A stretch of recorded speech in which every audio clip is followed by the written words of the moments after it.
جس انسان کو سچ بولنے کی عادت ہوتی ہے نا، لوگ سب سے زیادہ غلط اسی کو سمجھتے ہیں۔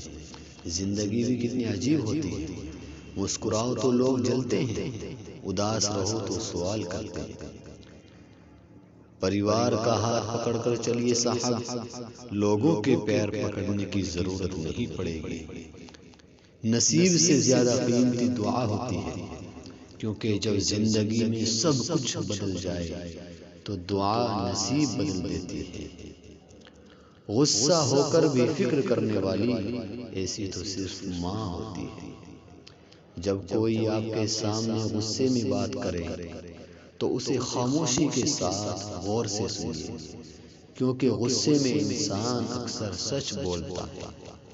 سمجھدار انسان نہ تو کسی کی برائی سنتا ہے اور نہ ہی کسی کی برائی کرتا ہے۔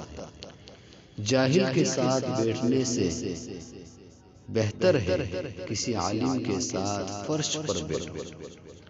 اپنی عقل اور دوسروں کے گناہ ہمیشہ زیادہ لگتے ہیں۔